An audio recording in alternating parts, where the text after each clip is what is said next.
Yeah, that's right. I see the chat. I see y'all rocking. I see y'all coming. Hit that like button as you enter the building. You know what I'm saying? Hit that like button. Show your love. Show your support. You know what I'm saying? This that dope soul. This that new thing. Nobody don't know about it. Hello, Knick family. Welcome to the Just Knickin' It Weekly Show. I'm your host, Stephanie, aka Queen. And as always, we have a lot to talk about. The Knicks are down 3-1 to the Indiana Pacers. Played last night, lost last night.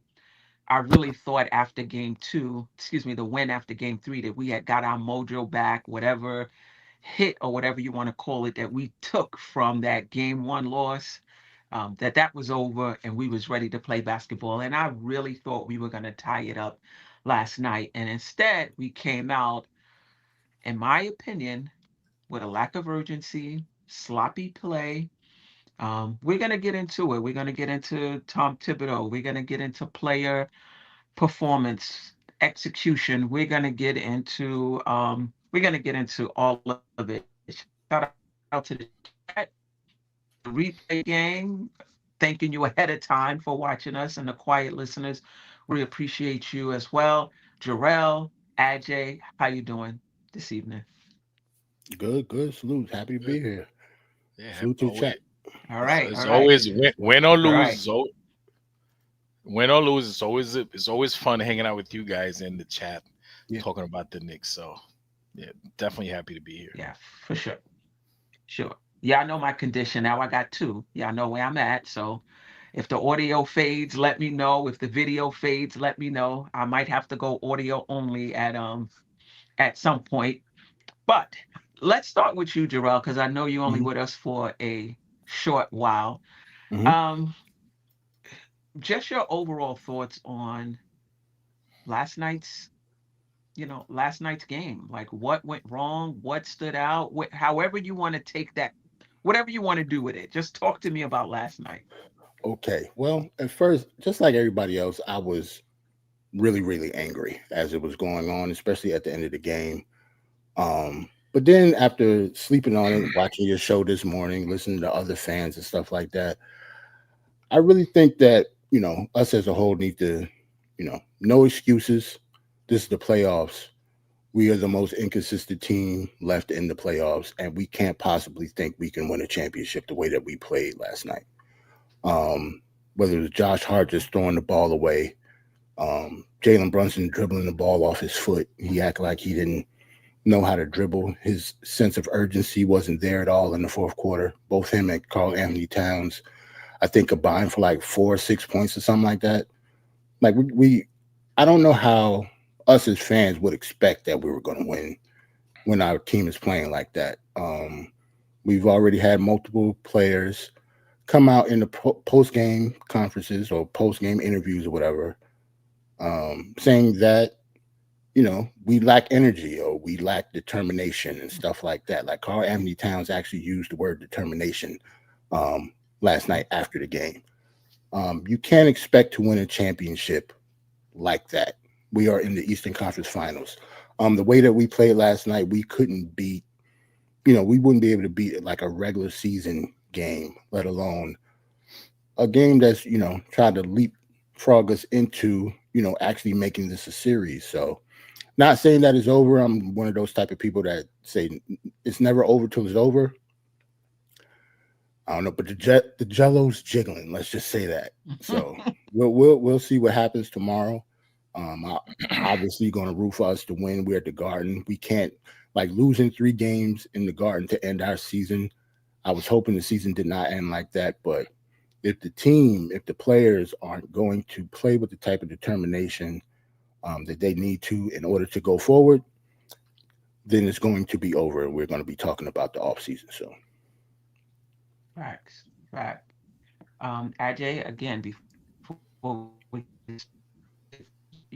what stood out, or however you want to address, just whatever you want to say I mean, about last night's game. we got to talk more about what stood out, but like the first, get it off my Just chest whatever you want thing. to talk about. Yeah. First of all, Queen, shout out to the chat. You have I have to say special shout out to some of these members who are always here in the beginning. Wonder Woman, JJ, Yep. Keith Turner, Miguel P, Greg, shout out to you, and thank you, Keith Turner. Shout out to you guys for always being here and supporting and oh no, nostalgic Nick. Yep. And I'm doing this early because I know once it goes down, more people come in. A lot of times the people in the beginning don't get the shout out. So I'm saying Right. that. True. So I'm gonna sound like a broken record because I've been saying this. The Knicks play dumb, low IQ basketball. There's no talent issue on this team. Like it's talent is above them. Each one of those players can play ball, but they're dumb.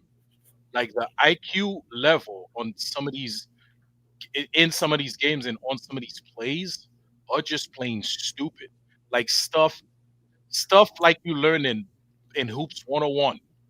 These guys don't know, or they don't put in practice, or they don't put forth. They don't practice that on the court. And this is, to be honest, I've made my peace. I'm happy that we one of the four best teams remaining in the league, but we don't play like we belong in the Eastern Conference Final. Okay, and to tell you the truth, this entire playoff run, we literally had two good games. One of them we won against Boston. The other one we lost. That was game one. That was a good game, except for the last 2 minutes. So we had two games where we controlled the game. Of course, and that game one against the Pacers, we let go and we somehow managed to lose the game. They didn't win it. We lost it. We handed it to them. Okay. So this is the first reaction on this team. I know we're gonna talk about more. We're gonna talk about the game a lot more as we go along tonight. But this is the first. There's so many things wrong with this team, with all the right things that are going on, but there's so many wrong things that hopefully we can get through it all. If not, we're gonna have all summer to get through them. So, To Yeah, baby. hey You're man, right though. You're Huh? right though. So, Can't argue that. yeah. I think, and like you said, AJ, we'll get deep into the woods as we go further into the show. I'm just surprised by the lack of urgency that the Knicks play with. Like this is basically an elimination game. Usually, when your back is against the wall, you're your sharpest. You are the most focused. You might not be able to sustain it, but you come out with a tremendous amount of energy. Hmm. That's just not the Knicks. The Knicks look like they like, oh, we got a game tonight. Oh, okay. All right. I guess I got to get in here and do a little something. I mean, that was the Knicks last night. The turnovers. Listen, and I said this in the morning show. The advantage the Knicks had was offensive rebounding, second chance points.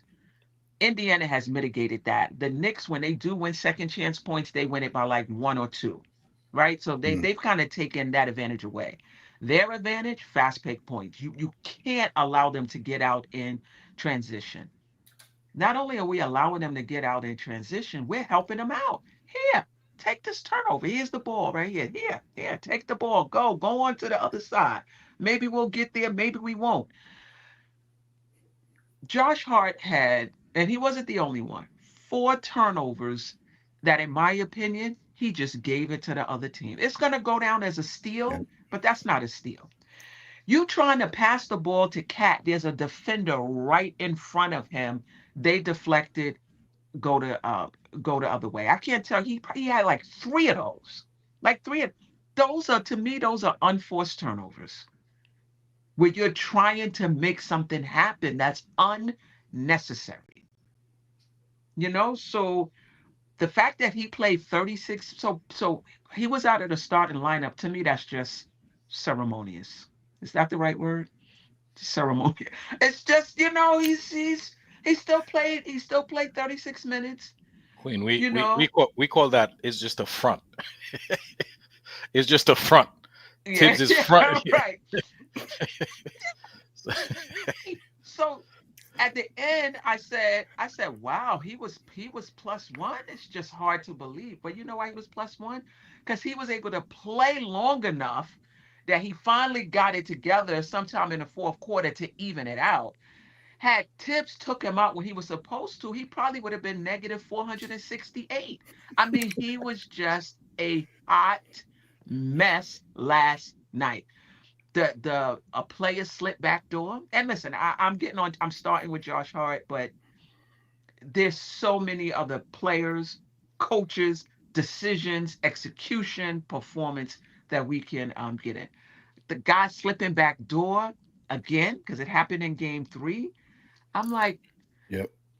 you're down. Your back is against the wall. When your back is against the wall, you hitting every rotation. You're looking like the game 6 Knicks against Boston. You hitting every rotation. You're not missing nothing. They on the pick and roll. We switching, we hedging, or we in drop. Like they don't. It's like they don't know what they're doing.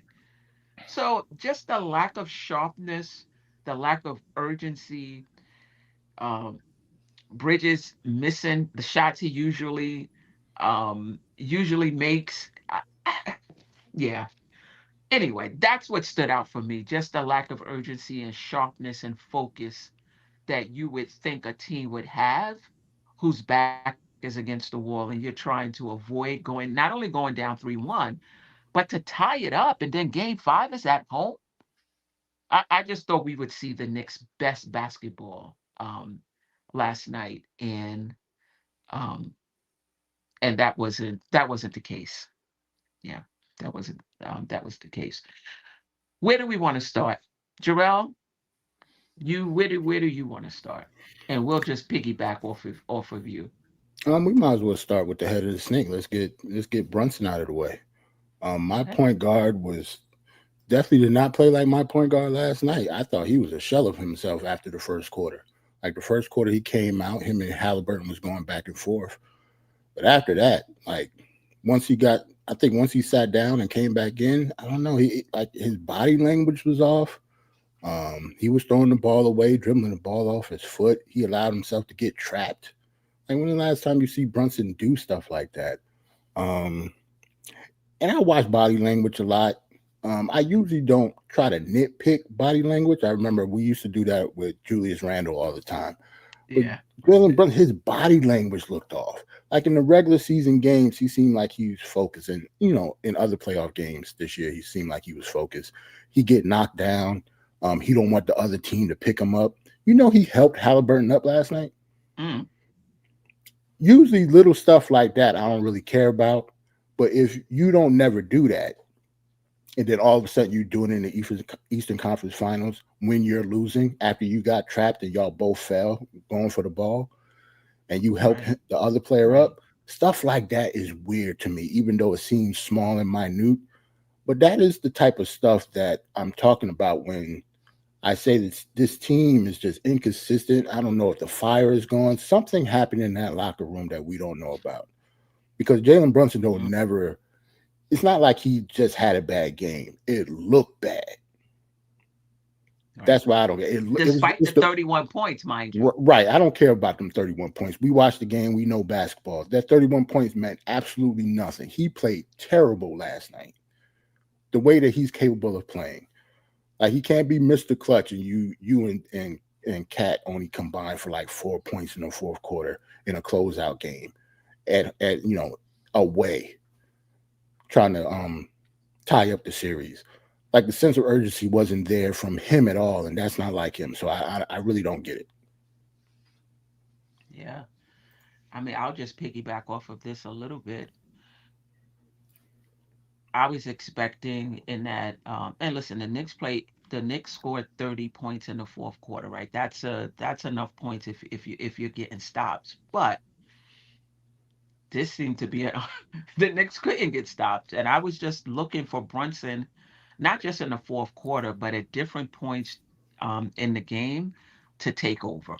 He had 31 points, but there were specific points in the game and in the fourth quarter where I was really looking for him um, to turn up. And maybe he's injured, maybe he's buying into the narrative that you know he doesn't pass enough and he needs to get other people involved. And I think that's true. I think that's true.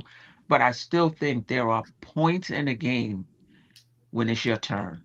to take it up a notch.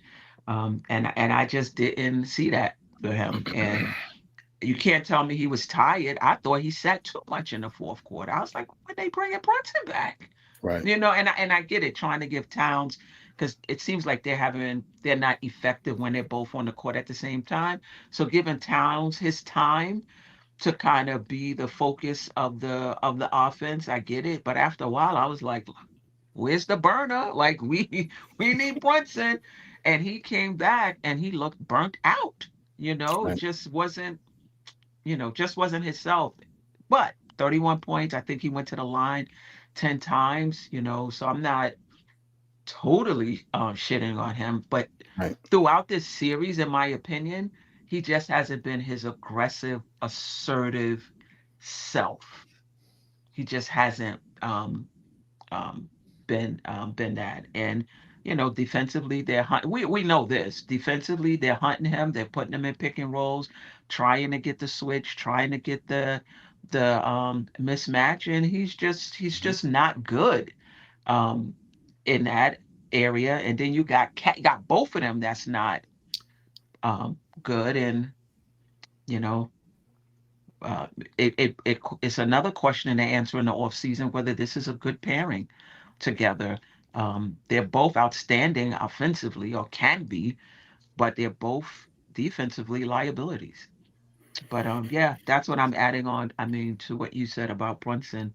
AJ, anything you want to add on that? With Jalen Brunson, I mean, Yeah. obviously we have to give credit to the Indiana Pacers the way their defensive scheme. I mean, my God, there's one team between those two who could actually follow a defensive scheme, because we can't and they can. They do. Facts. They fight. They fight over the screen. They don't leave him. They do not leave him. They don't let him breathe. Okay, if the one, two, or maybe three times that Neesmith cannot get over the screen, somebody's got it. They cover Jalen Brunson. Um, so they just making it tough for him. They just making it tough for him. So and I don't even want to say he's not being himself, because when they have weaker defenders on him, all of a sudden he's back to himself. So you have to give credit to the defenders who are stopping, because when they put um Shepard on him, oh, he's eating. You know what I'm saying? There's no problem there. So he's fine.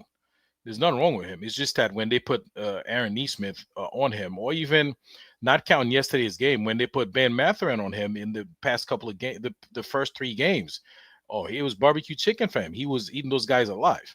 So he's fine.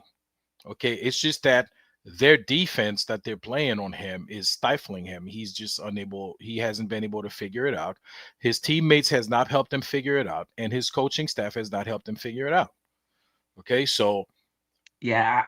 Finish. I'm sorry. I didn't mean to cut no, you I off. was I was gonna say, it's not that he's not himself. It's just that it's just a bad matchup for him.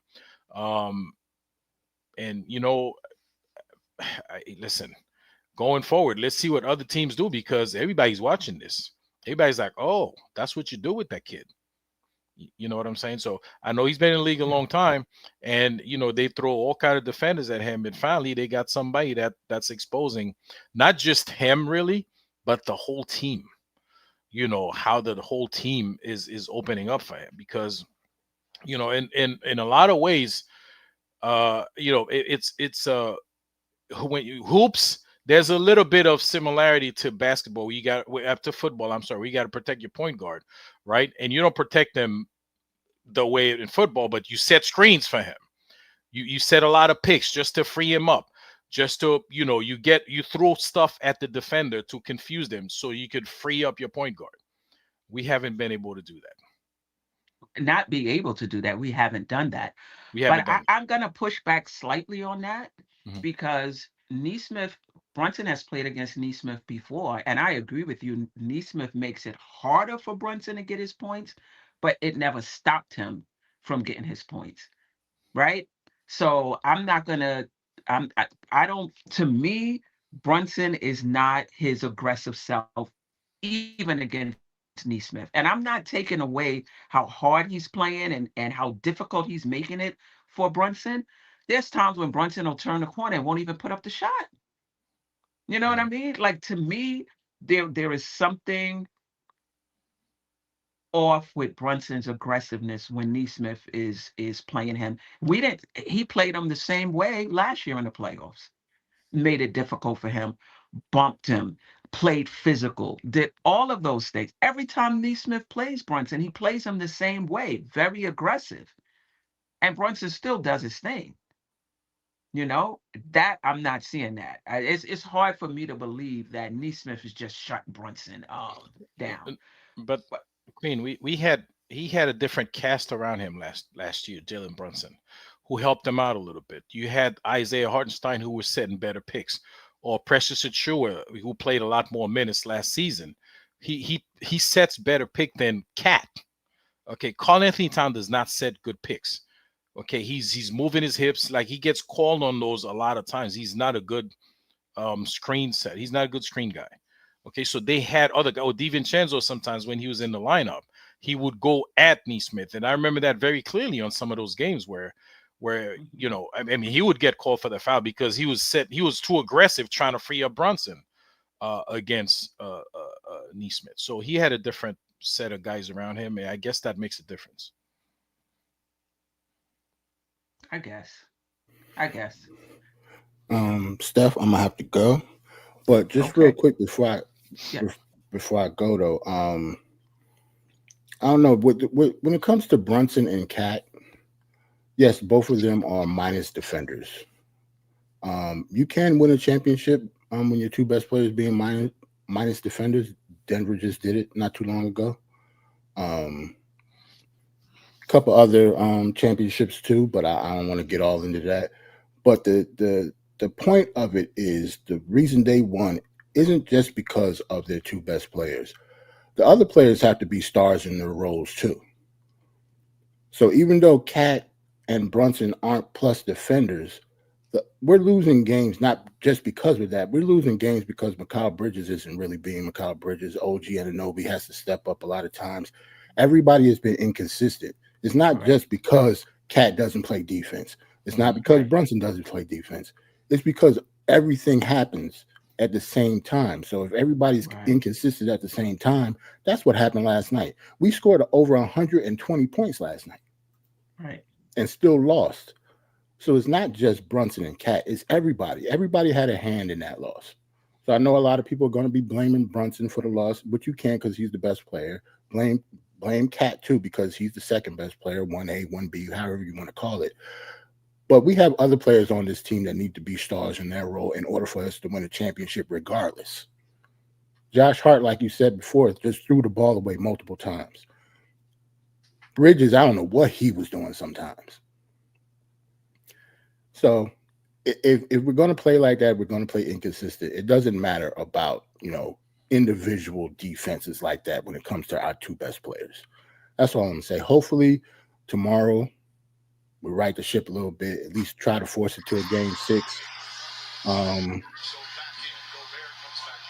Sorry, guys. Oh, good. That's okay. Now I'm on the side. I'm watching that game too. Ajay, Minnesota getting their brains beat in like we did yesterday. But yeah, just everybody else got to be a star in their role too. It's not just on our best players. This is the Eastern Conference Finals. Everybody has to step up. Brunson and Cat are not going to be able to beat the Pacers or anybody else left in the playoffs by themselves. And hopefully the next time we have a show, we'll still be playing, Steph. We'll still be playing. We will. Hopefully, man. Yeah. All right. Salute. If Everybody have a nice night. I actually do have to go. I'm actually a minute late. Jerrell, we will be playing if the show's tomorrow morning. Come on. Don't do us like that, Ajay. You the one that said, hey, Ajay, you said we were I am messing with you. But yeah, man, the Pacers. I can't play root well. against the Knicks, man. So Yeah, I know. We all gonna be rooting for us tomorrow night, man. I just don't want it to be Yeah. a wake.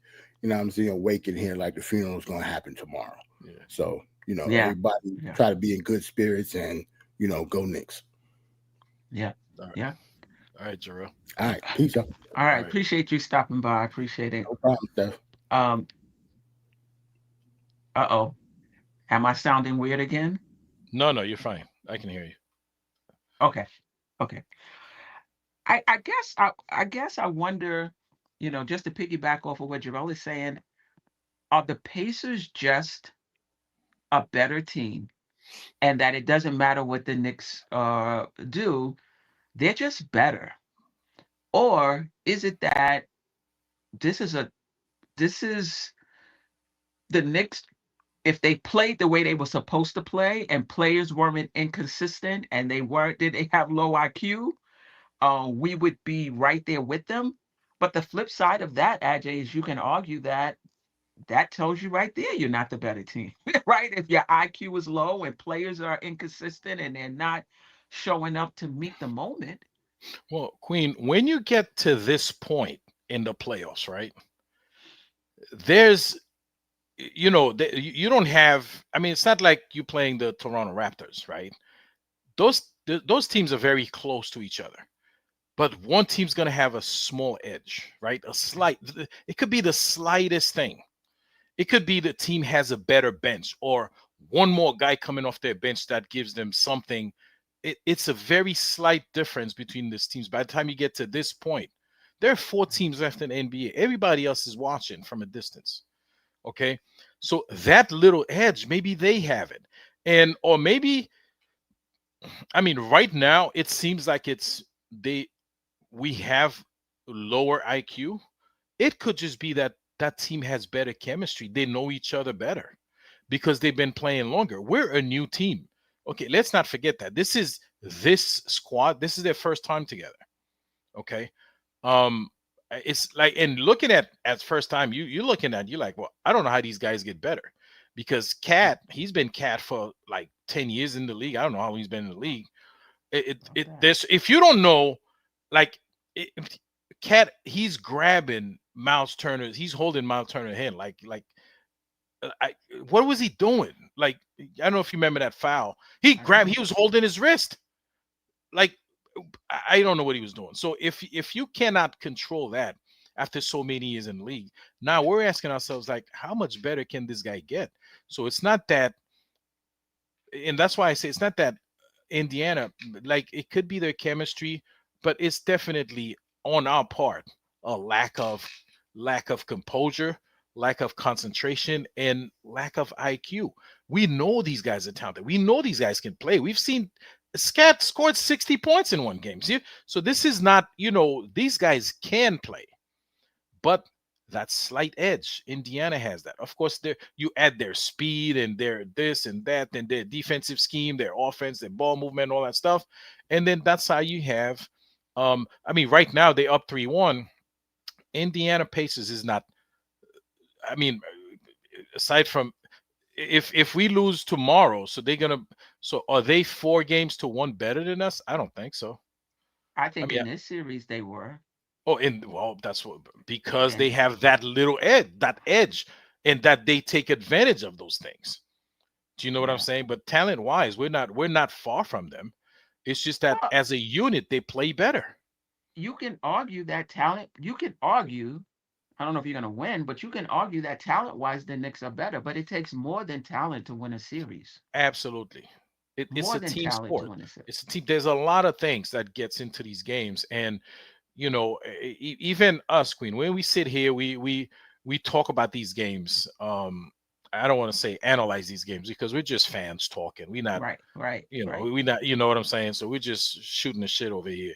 And when we right. talk about these things, yeah, remember, we talk about those things after the game, right?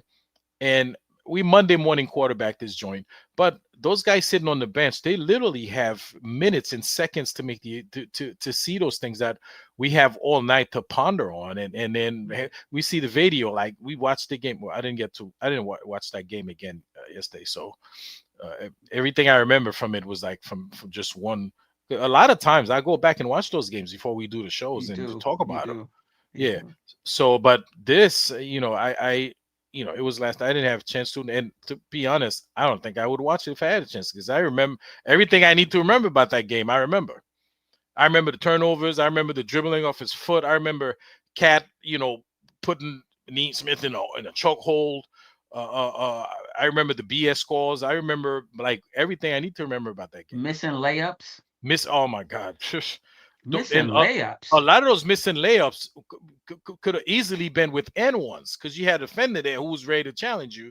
You know, Deuce under the basket, spraying it out at 3-point line. Deuce is right there. He's right under the basket. And that was another one of those turnovers where I think it was Siakam just like, oh, just took the ball in and went the other way. I'm sure it went down as a steal, but to me that's an unforced turnover. You just Yeah, handed them the ball. and he was standing there. It's not like he flew into the passing lane. Right, He right, was right. in the passing lane already.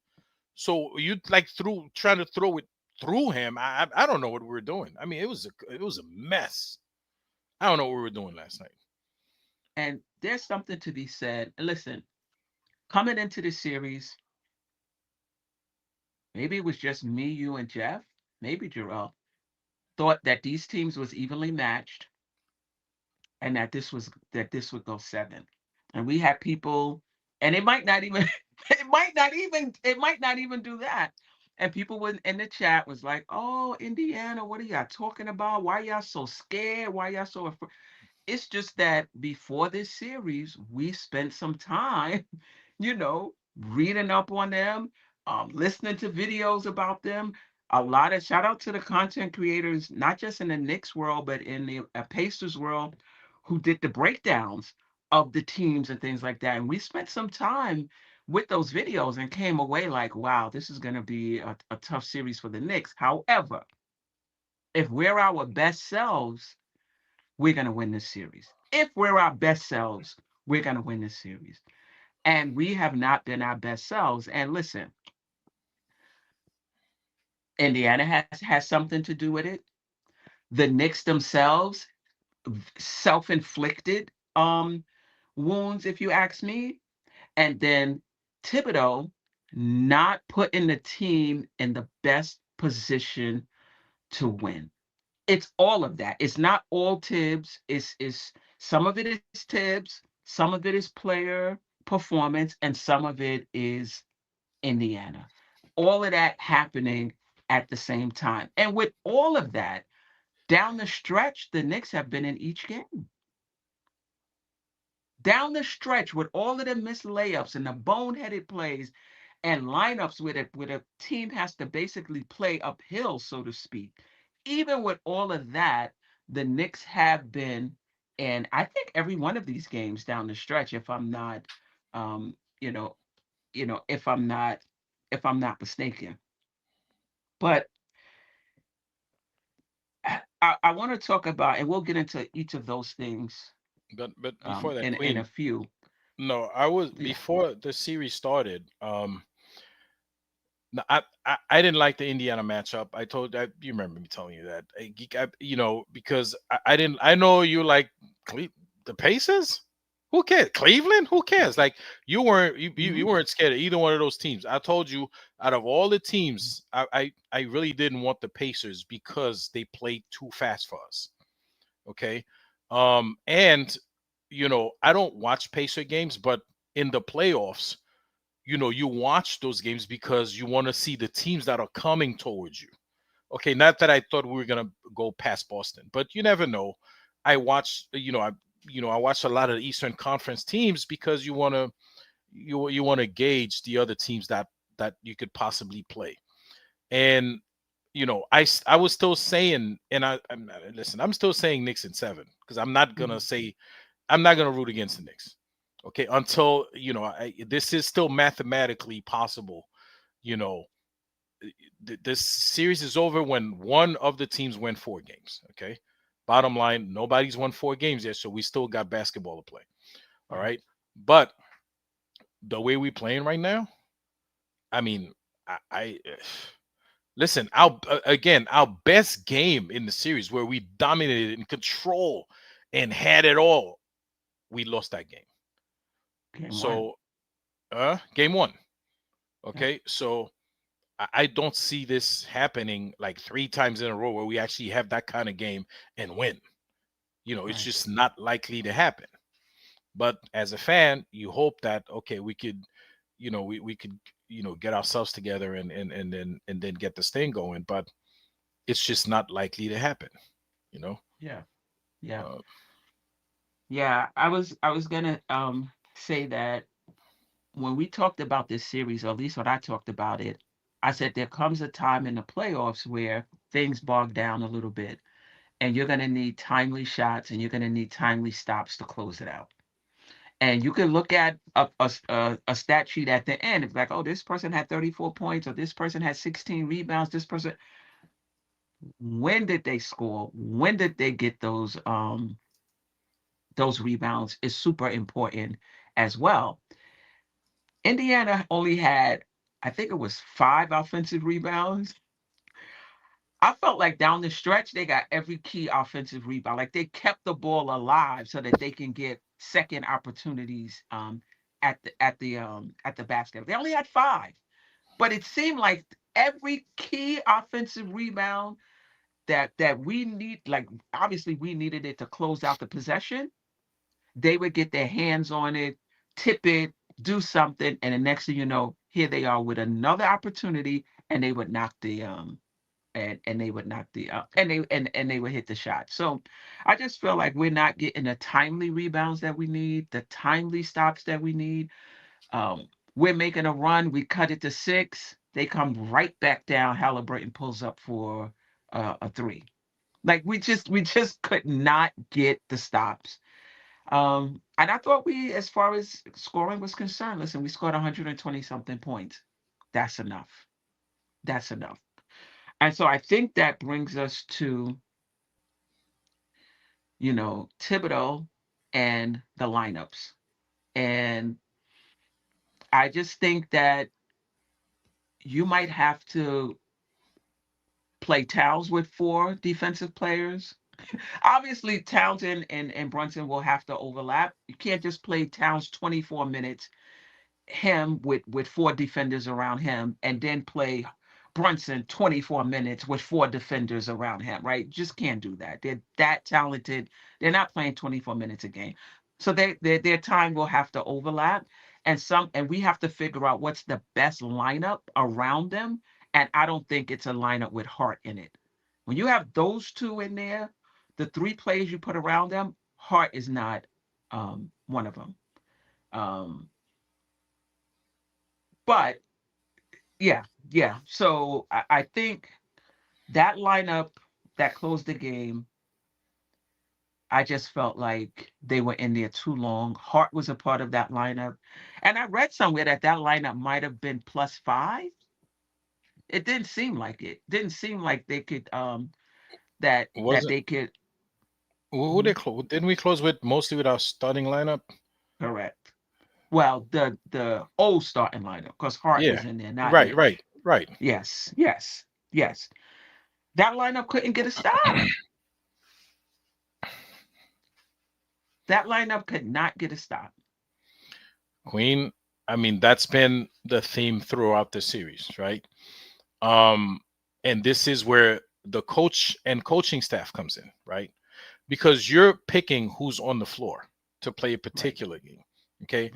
right. And I had something highlighted here. Or I'll put it because I'm going to talk about that real quick.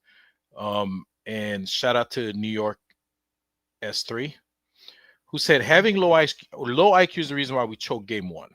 I couldn't agree with you more, right? And the low IQ was not just the players; it was also the coaching staff. Because Mhm. we did a show after game 1, and I had like a little chart, a little spreadsheet that showed all we had to do is hold the ball for the whole 24 seconds that we had the ball, and we would have comfortably won that game.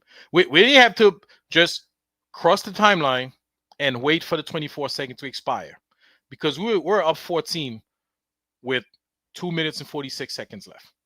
You run down the clock, you win the game. But no, we had, and of course you need a defensive unit on the floor at that point, because you're up 14 to win a game. All you need is 1 or 2 stops. Okay, again, another way to lose to win the game is 1 or 2 stops. What do? We have the worst defenders on the court at that time. Okay, so it's almost like it's just low IQ management. It's just insane. It's annoying to think about, like, how we gave that game away. But the players also should know that. Like, granted, somebody should call, somebody call a timeout, say, listen, guys, all you had to do is, don't allow the three. Let them run to the basket. Let them do a layup line Right. in 7 seconds and hold the ball for 24 seconds. We're going to win that game. Nobody figured that out in that entire staff, the coach or the Maybe players. they Nobody. did, Ajay. Maybe they did, and the coaches was not the coaches. The, the I agree players. with you in terms of putting a more defensive lineup, but it's Hmm. possible he did say that, and they just had a brain fog because look at them on the pick and roll last night. You can't tell me that they haven't gone over how to play the pick and roll over and over and over and over again, and they're still making mistakes on the pick and roll. Hmm. Well, Queen, call a timeout. Somebody call a timeout. It could be the captain. It could be somebody on the team on the floor, because Right. anybody can call a timeout. If you see that brain fog, say, look, guys, you're not getting it. Why are we rushing to get a shot up, in 10, 12 seconds and giving them an extra 12 seconds, to score? No. You know what I'm saying? So Absolutely. it's just, and that's been throughout this whole series, Queen, when a lot of times we need defensive units on the floor and we have the worst defenders on the floor. Sometimes you need to get points, and then you got the crew that can't score. Even though the crew that can't score, they've been the one getting us back in those games, by the way. The crew that on paper are not the best, scoring the best offensive uh, out team, they the one, because of their defense and the little bit of point that they score, they've been getting stopped and getting us in those games. Yeah, Okay. And true. yesterday, there was a long, I think the third quarter, you didn't see that defensive line at all. Like, Yeah. we could not get a stop. You know why we couldn't get a stop? Because we didn't have the stop getters. We didn't have the stoppers on the floor. That's why we couldn't get a stop. No, I definitely agree with you. Listen, if you're closing out the game, you're not putting in Wright, you're not putting in Shamit if as a closing lineup. But what about Deuce? Mitch, yeah. Well, Yeah. I'm no, not a we were fan. under 2 minutes, Queen. They were not gonna keep fouling him. It's Okay. not even a foul. It's not Mhm. even a foul.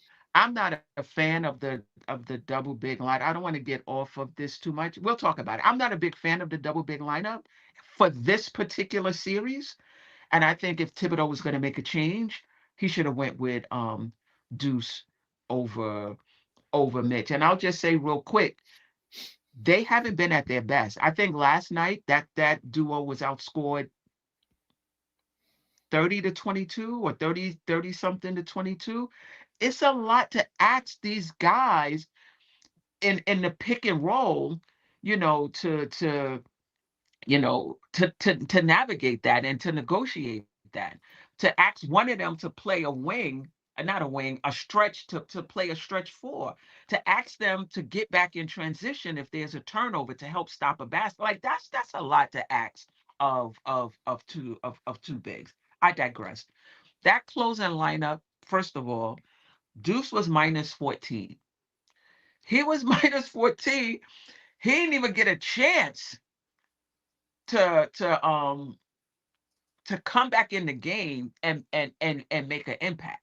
I'm sure if we would have took Hart out after 20 minutes, he would have been a negative something too, right? But he stayed in the game long enough to kind of turn it around. I think you have to trust your players. And I think as a coach, you have to remember we talk about Brunson. What do we need on this possession? What do we need on this possession? I think as the coach, it's the same thing. For what they're doing, what's the best lineup right now? What's the best lineup? What's going well? What's not going well? Maybe a coach will come up to you and tell you, let's listen, this lineup is giving up this. This lineup is that. Whatever it is, you have to continually ask yourself, what do we need right now? What's the best lineup right now? And that lineup wasn't getting any traction whatsoever. We were score at one point we wasn't even scoring. Mhm. Then we did start scoring, but we just trading baskets. You need stops. And I thought that was the time to take Josh Hart out and put Deuce McBride um and put Deuce McBride in. Listen, I know some people want to put everything on Tom Thibodeau. I'm not putting turnovers, free throws, dumb plays, not executing the game plan on Tom Thibodeau. I'm just not. But if you don't have the right lineups in there, you can make it harder for the players that's in there to defend. If you don't have a defensive lineup in there, it's harder for them to do that. And we saw that last night. Yep. Yeah. So You want to bring in? there's somebody in the back. Yeah, I'll bring him in. Oh yeah. What's up, Trey? What's up, Trey? What's going on, bro? Yeah, y'all can hear me, right? Yes, We can sir. hear you loud and clear. This had to be the worst day after a Knicks loss. I live in the Baltimore area, so about a couple days a week I got to go to DC for work, and the weather is nasty. I got stuck in traffic for an hour and 40 minutes this morning. Just coming off the Knicks losing, just an all around just terrible day. Yeah. Terrible stuff. But Yeah. I heard you guys talking about turnovers. And it's something that Queen, Queen. You was telling us about it. It was something that I said I'm concerned about this team when it comes to facing Indiana. And I mean, just to kind of recap, game one, 15 turnovers. Game two and game three, 12 turnovers apiece. And then last night, a whopping 17 turnovers. With And that's 22 not points just off the, of them. yeah, exactly. Thank you. I was just getting ready to say just the amount of points off of those turnovers is really the more critical number to speak about. Right. But there's a saying in football, and maybe you could apply it to basketball too, where they say, look, I'm going to keep running this until you can prove you can stop it. And in game three, we had a lineup out there that included Landry Shamet and DeLon Wright, mixed in with a little bit of Deuce and Brunson and Bridges and Cat. While you're staggering him and Brunson, um, Mm-hmm. he never went. He never went back to that. I mean, it was nice to see them in the first half, but I thought coming out the third quarter when they got off to that sluggish start. I mean, it went from a 5-point game to an 11-point game real quick. Um, you called a timeout, and for me, I was expecting to get that lineup back out there at some point in that quarter, and we never got it. We never got it. Yep. I I just don't understand why you would deviate from something that worked so well that they couldn't stop. They couldn't stop that lineup we had out there. I just don't get that part of it. Um, Yeah. I think a conversation about Tom Thibodeau, and I'm not just like you, Queen. I'm not blaming it all on Tom Thibodeau because Josh Hart was trash in his game Playing for the last other night. team. Yeah, he was just trash. 5 turnovers. Was it 4 turnovers in the first 5. half? Five in the first half, and then you know you get more minutes after that. Like that doesn't make sense to me. You I you got. just you go I, ahead, AJ. sorry, Trey. I was gonna throw a little stat. It's I just invented a stat, right? Yep. So aside from Tyrese Halliburton, hmm Josh Hart had more. He passed the ball more to the Pacers than any other Pacers had assists. I don't know if that's a stat. I just made that thing. I Yeah. don't know. And he was playing But for hmm the other team. right, He was so playing so for the the other team. so Tyrese Halliburton had 15 assists. Right, the next Pacer with the highest assist was 3. Yeah. Josh Hart had 5. Yeah. Give him the ball 5 times. So I don't know. I don't count it as assist because they're a subsequent pass, but we call it hockey assist. How's that? Yeah. Well, yeah. Yeah, assist for the other team. Assist for the other team. So But Sheesh, man. I'm pretty sure if we tracked it, he had. I'm pretty sure they scored off of at least 3 of those 5 turnovers, if not all of them. At least 3 of them they scored. Um, they scored off of them. But Trey, to your point, and somebody said it in the chat, you may go back to something and the Pacers may adjust, or you may go to something that worked in game 3 and it doesn't work in game 4. But you still got to go to it and then see that it's not working. You got to go to it. And Yeah. then yes, yes. and then listen, I thought it was going to work. It worked for us in game 3. It didn't work. Same thing with the double big lineup. It worked in the first. I think the first game he made the change, Hmm. it worked. But then they adjusted to it, and then the next game it didn't work. Fine. Don't roll that out there in game 5. Like, don't roll it out there in game 5. It didn't work. They're adjusting. They know how to attack because the Knicks are really slow when you put them Yeah. two bigs on in there, and now they're learning how to attack it, and it's not to our advantage anymore. And so that's why he didn't put them together again. But that doesn't mean Mitch couldn't have played instead of Cat. Hmm. Right. When we needed some stops, and maybe try it again just for a few minutes just to see if they, if they stop it again. To me, I Yeah. just feel like you got to have a quicker trigger in the playoffs as far as these lineups are, these substitutions are concerned. Yeah. Like Josh Hart, after that second turnover where he just blatantly threw, Out of here. I've been like, you got bro, it. You can, even if you just sit him for a little while and let him get his mind right. You got to sit You him. know what I Yeah. mean? You got to sit him. There was no reason he got that much burn in the second half. You that's got to sit him at that's that point. crazy. Yeah. Like we all see that he was having like the worst game in a long time, Ever. except for like why Queen. Didn't I text this you at that in all caps? I said, why is Josh Hart on the floor? It's like yeah, I'm watching this game. I'm like, what are we doing here, man? Why is this guy even on the floor? We can't get stops. Yeah. He's over there turning the ball away. He's missing assignments. He's hesitating, not shooting the ball. It was And listen, mess. I get it if he's thinking, rebounding is critical. And it is in this series. It is critical. Okay, but he wasn't even doing, he wasn't even doing that. Ah, yeah, yeah. Yeah. Um So, question for the two of y'all. Um, and I'm sorry if I'm, fast forwarding here. What lineup do you start with for Game 5? I I was an advocate of starting I would start Deuce, and I was an advocate of starting Deuce when he was gonna make the lineup change. Hmm. I thought it was Yeah. gonna be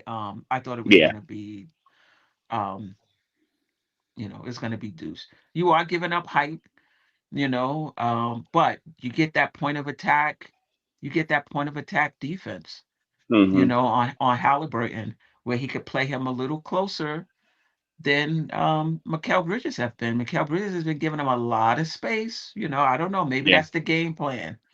But for me it would be Deuce. You, Ajay? You know what?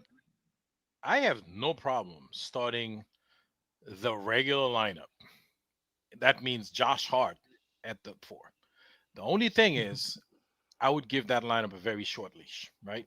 Like if Hmm. at the 2 minutes mark, I'm starting this thing starting to go sideways, meaning like we're like three, Which it will. Which it will. right, and then you trigger it, you switch it up, and the reason why I do that because you know sometimes players they get in that comfort zone when they come off the bench, so they're more comfortable in their role.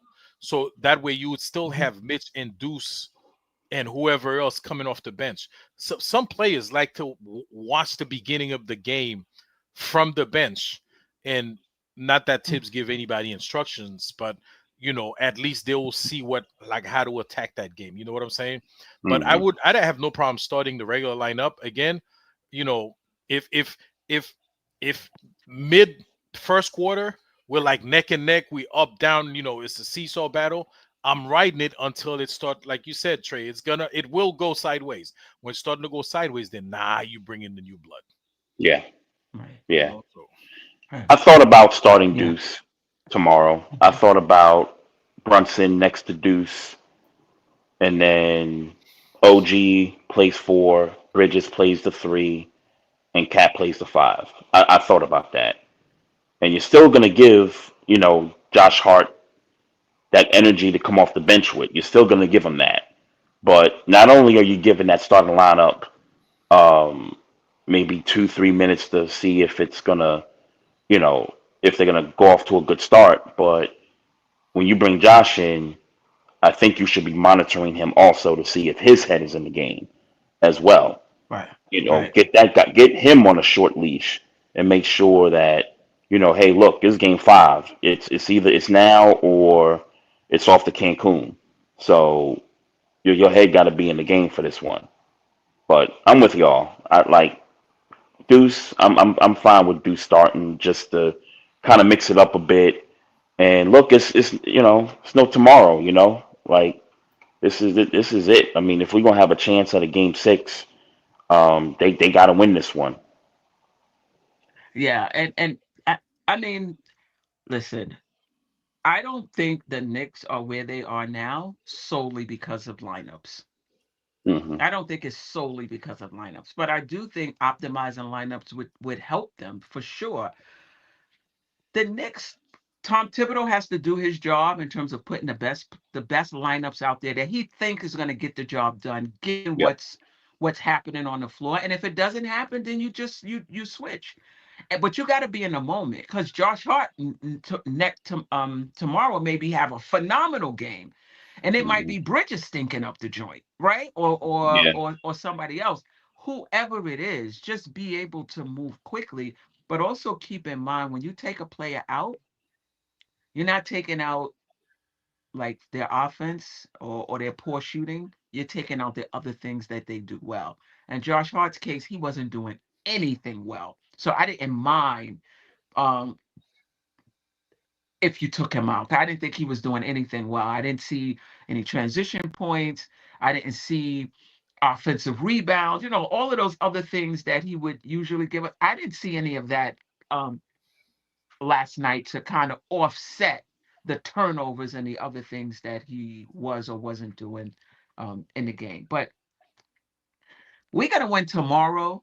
It's because the Knicks show up with a sense of urgency, with some energy, and stop making boneheaded plays. And of course, Tom Thibodeau Cut the turnovers down. doing what he needs to do. What happened? I said, cut the turnovers down. I mean, Listen, to me, the Halliburton had number. no Go turnovers. ahead. I'm sorry, Halliburton had no turnovers. I mean, come on, the Knicks I think can do better. They can do better than what they did last night, and just minimizing the mistakes. If you keep the turnovers under 10, if you keep it under 10, they're gonna give themselves a chance. Yeah, yeah, yeah. I mean, that's number one on the game plan has to be don't turn the ball over, get back in transition. And I don't think the Knicks are fast enough. Like their fast break is Hmm. well oiled. So the best way to cut down on the fast break points is not to turn the point, is not to turn the ball over. Yeah, and when the rebounding battle, Yeah. because Yes. you know what, actually that kind of slows it down a little bit. But I don't know if you noticed them on makes, when you score the basket, before you realize, before you, like, you do one of these, they're already on the other end Right, scoring. right, You right. know, yeah, because like you have to be on point like at all time. yeah. So And when the Knicks have a fast break, if you're somebody like Mikal Bridges, stop giving up in the paint points for midi. Like I can't stand when he does that. I can't stand it. Like dude, like it was a moment last night. Fast break. He in the paint, and I mean the defender was right there with him, but he could have made that layup. Okay, get Instead, an he N one. back. Yeah, right. Him. He's avoiding contact. Try to get an N one, Mikel. Like, Yeah, this is do or die right now, man. Get bumped up a little bit. settling for a midi, and he bricked it. Like, But not just that, nobody else was down there. If you're talking about the one where I think he was on the right side of the court, it was a baseline turnaround fadeaway. It was none of the Knicks were down there yet. So when you miss that shot, they get the rebound and they're going the other way. Yeah. We're not getting the best of Bridges as well. And I think when two teams are evenly matched, you got to get the best from your players, and that's just having. And the Knicks have been in all of these games with all of these mistakes, all of these uneven performances, and the Knicks have been in every game. Salute, Jeff. How you feeling? What's up, Jeff? I'm exhausted, but I'm here. it was good. It was good. I wish it was the Knicks that was good, and then we'd be up 3-1 instead of down 3-1. We would be. I'll settle for being tied. We I'll had settle that for being tied opportunity. You 2-2. couldn't tell me we weren't going to win that game last night, Jeff. Going in anyway, I thought we were going to win. I felt. Me too, Queen. I felt great about last night before the game. Trey, felt real great. you and I both. I told Queen, listen, man, this thing's in the bag. We're going back 2-2. Yep, I felt great, man. And Anything you want to add, Jeff? We pretty much talked about any and everything. So whichever direction you want to go in. Well, I guess I want to go with the question to the panel, if you don't mind. And Sure. I apologize if this is repetitive. How do we slow down the Pacers' offensive onslaught of a machine enough in Game 5 to get a W? I'll tell you how, Jeff. And I've been on this team about it since the series started. They got to stop turning that damn ball over. They got it starts there. They had 17 last night. They had 22 points off those turnovers. The Pacers did. They've averaged 14 turnovers per game in this series. That's not good. They got to protect the basketball better than they have this entire series. I think it starts there, and then I think after that, I think if you want to go with a lineup change, if you want to go all offense to start the game, start Deuce McBride next to Brunson in the backcourt. To get a fresh start. Play legitimate 5 out with shooters all over the court. Yeah, and put the pressure on him that way. yeah. Mm-hmm.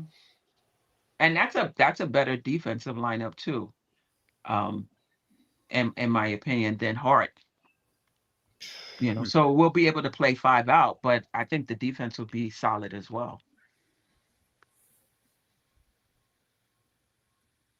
Yeah. Ajay? Listen, okay. Go ahead. I'm sorry. Hope somebody turn an ankle or something. I don't know. Wow, Ajay really down on this squad. Wow. Mr. Optimist is like, yeah, if their bus I'm goes like, over and half of them die, then we have a 50% shot. When I saw Neesmith on the court, I was like, damn, that ankle didn't turn bad enough. No, but I mean, in all seriousness, man, like we just got to play defense, man. Listen, Tyrese Halliburton having 0 turnovers means like it's literally he had no defenders on him. He pretty much did whatever he wanted. He was able to score 30 plus points, grab whatever rebounds he wanted, no turnover. So it's like he didn't. There's nobody was checking him. He was that's the equivalent of somebody being out there doing like playing by yourself with nobody checking you. So Mikal Bridges is supposed to be a great defender, but I just didn't see it last night. But keep in mind though, he's in pick and roll. So it's not like it's just him and Bridges um mano a mano, right? So they're doing pick and roll. So there's a lot of, there's some switching going on um as well. I know with Brunson is kind of hedging and getting back because they don't Why? really want Brunson in the switch. Maybe they don't want him to get into foul trouble, whatever it is. But I would just switch. I would just switch Brunson onto Halliburton. I mean, we say, or at least I said coming into the series, just stay in front of Halliburton. He's not going to kill you with the three. He seemed like he made every one that seemed like he made every one he took. And yet he was 5 of 12 last night, which right? is good. But it looked like. But it's not like I honestly think you're right. I think that's what you have to do is turn Halliburton purely into a scorer and don't let him get those passes on the drives off. And you live with what, if he's the only one getting it going, I think it's better off than all five, you know what I mean? Than him getting wide open shots for everybody else. I agree. He's a 33% 3-point shooter. That's the worst one they have in the lineup. If there's anybody you want taking threes, I would think it would be him. No, but he hits all the timely ones though. That's not a winning strategy. The timely shots. That's not a winning strategy because yesterday, the problem is it's never going to be just him going off, right? Yesterday, it was him. Siakam had a quiet 30-plus point game. Yeah, he could miss. So we had, and he's another one. Him, it's not Pascal Siakam. It's just like him. We can't do anything with. Like, and this is not now. This is like every time we play them, or when he was with the Raptors. Every time we play that guy, there's just no personnel to check him. Okay, just like TJ McConnell, there's nothing we could do with that guy. There's nothing we could do with Pascal Siakam. So there's few guys on their teams that we can't do anything with. Okay, and yesterday, I think we haven't done anything with them. I don't think it's that we can't. Queen, the Knicks are we've not never been able to check capabilities. We've never been able to check Pascal Siakam. I don't care what personnel we have here. That's not true. That's not true. He didn't play well in game one. Yeah, he definitely didn't play well to open the series. He's not going to play every game, but overall, and listen, nobody's perfect. He's not going to play every game 100% kill us every game. Just like TJ McConnell. Sometimes we play him, it's like he's not even on the court. But in general, so you have certain guys that play like just kill us no matter where they are, no matter what team they're on, and no matter what personnel we have. You're not gonna let me believe that Halliburton is one of those guys. I don't know that yet. I don't know that yet because we played. And Halliburton didn't play well in game 3. There's several games with Halliburton that we didn't play well. This season, there's a couple of games where he was like useless when he played against us. Yeah. So I don't think he's one of them. He's not what we call Nick Killer yet. Well, timely shots matter, and he may be a 33% shooter, but when we were making our comeback last night, it seemed like he hit all the big shots to keep them so that the Knicks couldn't get any closer. And that's what you need in this game, in the playoffs. You need timely shots, you need timely stops, and Halliburton got that. To me, for the Knicks, the number one thing is not turning the ball over. You want to keep them in a half court. You can't front these guys 20 minutes, 20 fast break points a game. You can't give them that. As much as possible, you want them to go against a set defense. That's it. You want them to go against a set defense. No fast break points. 5, if you get that. If you get 6, no fast break points. Don't turn the ball over. Don't give up second chance opportunities. Every shot they take is going to have to be against a set defense. You're going to have a better chance. Is it me, or does it seem like when we play the Pacers on defense, we sometimes go into a drop coverage We give them too much space up front. But then when the Pacers play us defensively, they're in our faces. Like it's so hard to run offense when they're right there in front of us, but we can't. It seemed like we can't do the same thing to them. And even when we attempt to do so, it's a whistle. That you're right. You kind of, because they fight over the screen with gusto, like Clyde like to say, and they Mm, get away with it. When we do that, we don't get away with it. Many, many, many times. yeah, I can't stand that. Like if you're gonna call it both ways. Either you're gonna call it on both ways, or you're just gonna let us play and Yeah, don't well, call it one Towns sided. gets a really bad whistle historically. I mean, even before he was a Knick, he just gets a bad whistle for like they just are allowed to like hit. They can hit Cat, and it's just not a problem. That's like Right. I don't know why it is, but it's typically a thing. And Brunson, they definitely let Nembhard be super physical with Jalen. Yeah. Uh, and so that's how they're going to call it. And look, he had 12 free throws last night. It's not like he didn't get the line in the fourth quarter, but I mean, all of that, you know, He had it's 12, not but like, it could have been 30. but they're not going to give him 30. Like he not Shea Gilgeous-Alexander or James Harden. He's not getting 30 free throws in a game. But this is what they do, Jeff. You look and you be like, oh, well, he had 12. He's getting knocked around. I agree. I'm not saying what's right. I'm just saying what is.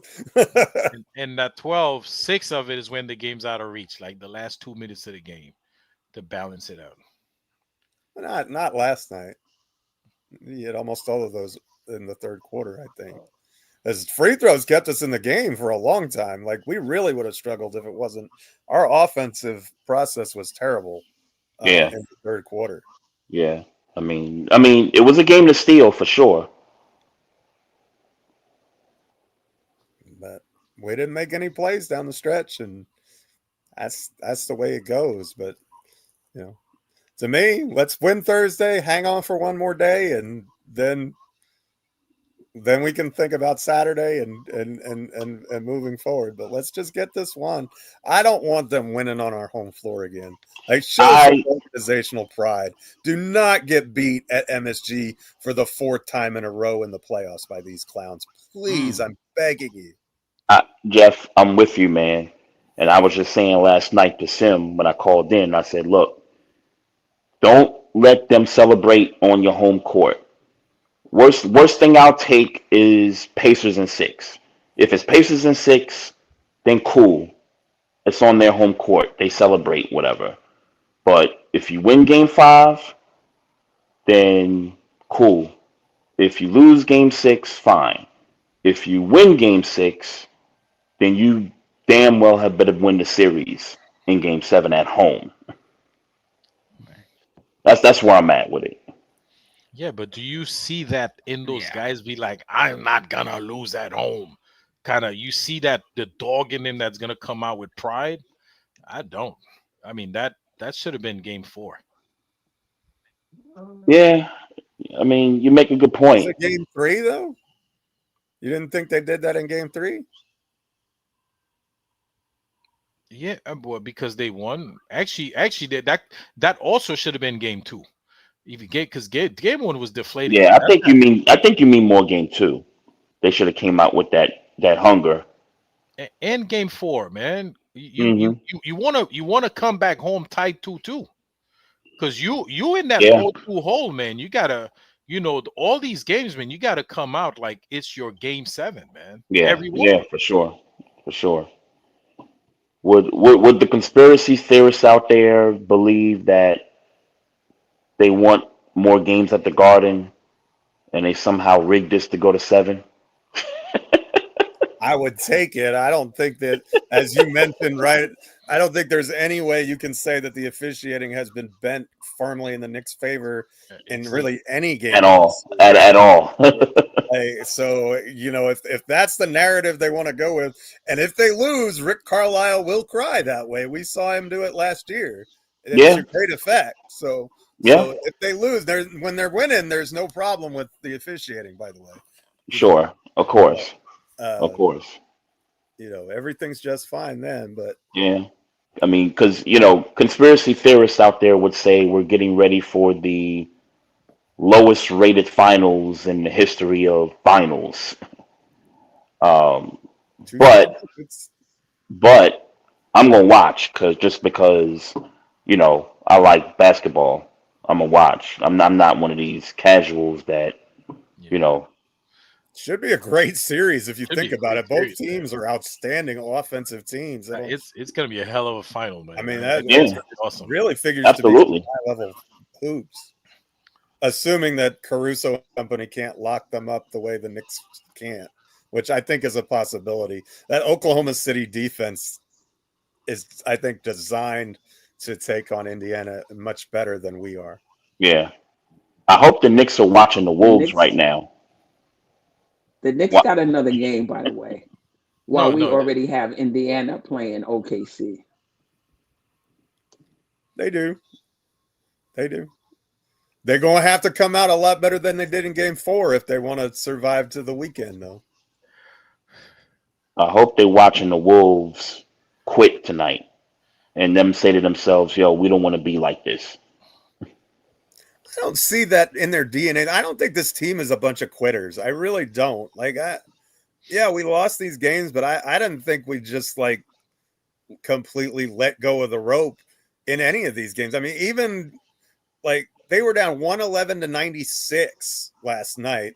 Yeah. And they brought it back within 6 points. I mean, you can say what you want about the lineups being bad. You can say, well, I didn't think there was any quit in this team. I don't think they're just rolling over. They're just not playing well. There's a difference between, playing well and playing without any effort. I don't think in any game this series we could just say, well, the Knicks phoned it in and they didn't, they just didn't play at all. No, I don't think so. That. I don't think so either. I think they're going to come out swinging tomorrow.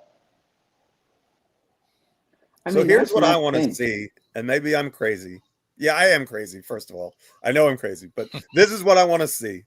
I want to see a lineup at some point with Deuce, Landry Shamet, and DeLon Wright all on the floor at the same time. I don't care who the other two players that he puts in are. I want pressure 94 feet. I want to make Halliburton's life miserable, pick him up full court, and make sure he sees and feels a defender nose in his grill every second that he's on the court. Facts. Every second that he's on the court. Because when they don't get in their offense quickly, when they have to take 8 seconds to get across the timeline, all those screen sets that they do take time to run, and they tend to turn the ball over more, and they tend to get late in the shot clock with poor shot selection when those two things happen a lot of the time. And I think if the Knicks have any hope of getting back in the series, I think that's the recipe. That's the formula. And if that means that Josh Hart, Mikal Bridges, and Jalen Brunson have to play a little bit less, then so be it. Because I honestly think that another way you can do that is Brunson and Deuce lineups together. There are a bunch of different combinations that the Knicks can do that with. But I honestly feel like you've got to make the Pacers feel you every time they have the ball. You're in their face. You're making them take time off the clock. They have to grind out possessions, and I think that is the one way I could see the Knicks win the series. But in order to do that again, they would have to be really good on the glass, and Towns would have to. Where are we going to get points? That's the other question, and it's a serious question. Where are we going to get points? But yeah, you got to get stops. I think it starts with that concept. To me, what do you guys think? I like McBride. I think you have to have some offense in that lineup. So I'm not sure about McBride, Shamit, and Wright at the same time, because that means Brunson is off the floor and the only offense you have is like a Cat and OG, maybe. But two of those guys, even Deuce and Wright, besides Brunson, you know, yeah, yeah, I like it. And if Brunson is off the floor, Cat, I would probably still do Cat, Bridges, and OG. To me, is your guards have to be able to pressure Halliburton. That's it. You got to have a guard in there that can pressure um, Halliburton, make it difficult for him. But also, how are the Knicks navigating that pick and roll? Because remember, it's not mono on mono. It's not just Halliburton going against a defender and that's it. They're doing their picks as well. You know, and how you negotiate that pick has a lot to do with what he's allowed to do, what's open for him to do, I should say. I think we switch everything like we did in the Boston series. I mean, you know, and live with the mismatches. I think that you know, and the reason I say that is because it simplifies the coverages. I think a lot of times with Josh Hart, especially, he gets caught ball watching and gets beat on that backdoor cut. How many times have you wanted to throw something at your TV because he's looking at the ball and then the guy goes in right by? Cost us game, I think it was game 1 or game 2. He just was watching the ball. But if you have that responsibility always to switch, I think it simplifies everything. And even if it creates some disadvantages, at least you've got someone in front of them at all times. I think that, and it was something that worked well against Boston. I mean, Indiana is a different team, but we saw that this team has some capabilities to run something like that. But we also saw at times, even last night, where they can rotate and play really good defense. There was a stretch in the fourth quarter last night where the Pacers went 4 minutes without a field goal. You know, that's good defense. Like the Knicks had something to do with that. Now, we didn't sustain that for any period of time, certainly, but my thing is find a way to be able to sustain that. I don't know what that way is, but find a way to sustain that. Can I share somebody's crazy idea with you guys? Sure. Shout out to Kevin Bergen, right? Says something about DeLon Wright and Halliburton makes me feel like he can rattle him defensively, right? Mm-hmm. Would you start him instead of Hart? No, instead of Hart, right? Would you start him to play Hart or Mikal Bridges, but probably Hart coming out the lineup? It's not a bad idea. I would consider it if I was a coach. I might do it. I'm trying to pull out all the stops. But yeah, that would give Indiana a different look defensively. I could see that. To start the game, you're talking about? Yeah. No. Why not, Queen? Why not? No, because why not just go with Deuce? You gonna go with him just because he's a little taller? Yes. I think Deuce would do fine on Halliburton, and you get some offense as well. And he's somebody. Listen, the Knicks are not losing games solely because of matchups. The Knicks are not losing games out the gate that they're down 29. You know what I mean? There's things that the Knicks themselves the Knicks themselves need to clean up. Turnovers, they need to clean up. They need to clean those things up and play a more focused game. I kind of feel I kind of feel like right out the gate we down 29 on some of those games. Because it's like we're not really down, but you feel like it's so hard for them to get back in the game. You're like, it's such a struggle for them to get stops into. So we're down 5. It's almost like we're down 18. Yeah, it's a struggle for them to generate offense at the start of these games. Start of the third quarter was Yeah. especially bad from that perspective. We got outscored 7-0 in the first 3 minutes of the fourth quarter, and that in the third quarter rather, and Yeah. that was killer. But to me, the difference between game 3 and game 4, game 3 we closed out every quarter with a nice spurt and burst, and in game 4 it was the opposite. Right. And I know y'all talked about it already, but the Mikal Bridges 1-on-3 fadeaway midi with us up 1 led to a 6-0 run for the Pacers, and that was like, if we just hold up, wait for your guys to come down, use shot clock, you may have the lead at halftime.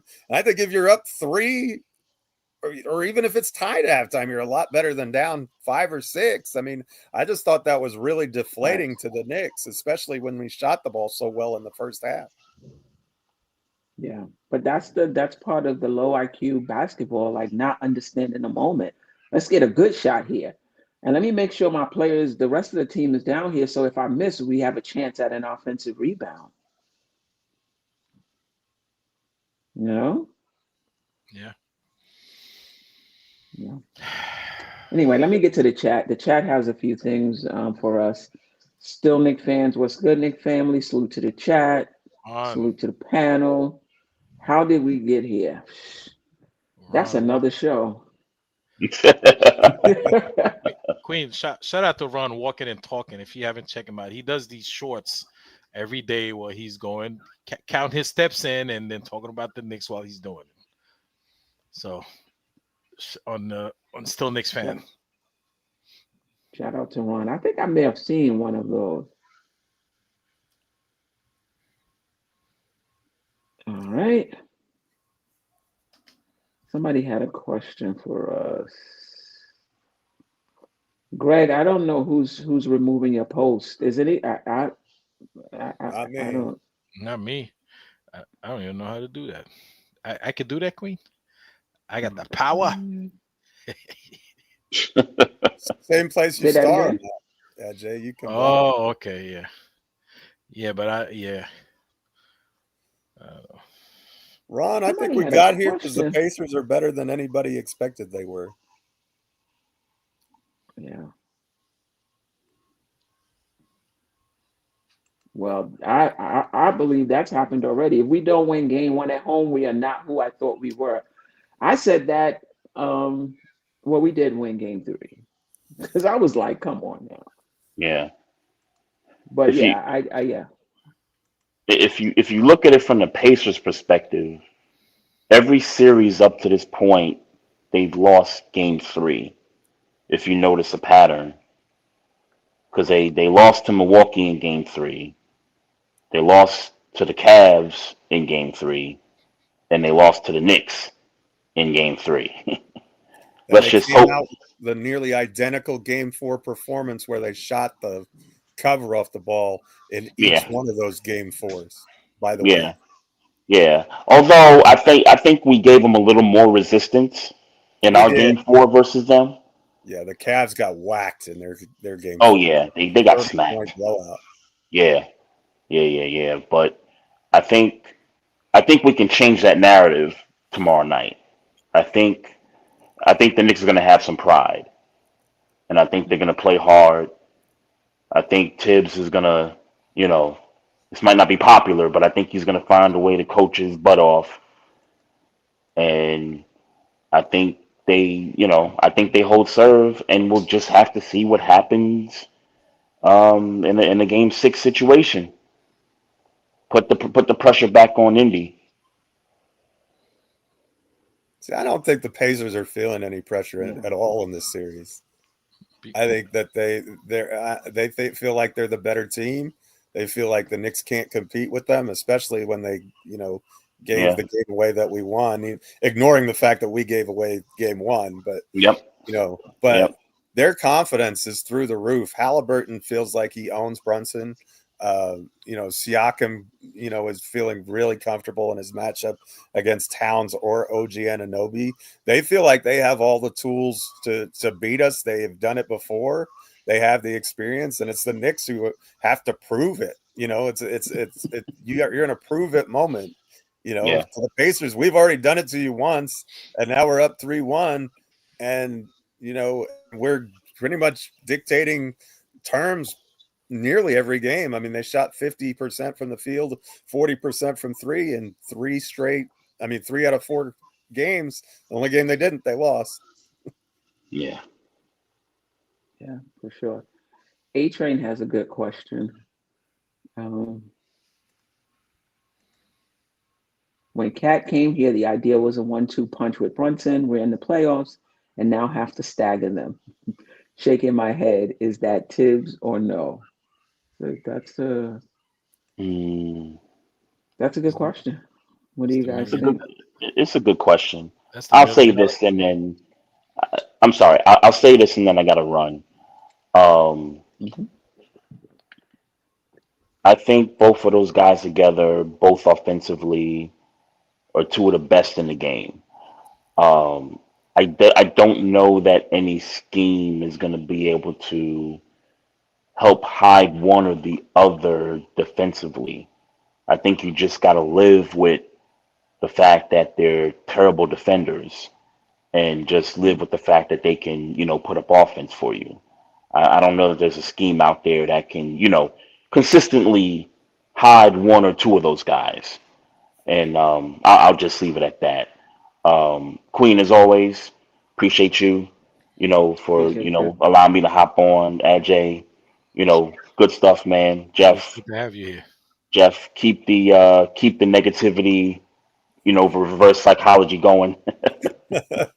Well, I don't know. The one thing I was right about, I said Pacers in 5, and now the Pacers are winning in 5. I can't. It's like Charlie Brown. I can't win no matter what I do. If I say it against the Knicks, then it's right. If I say it for the Knicks, then it's wrong. They're not winning tomorrow. We're winning that game tomorrow.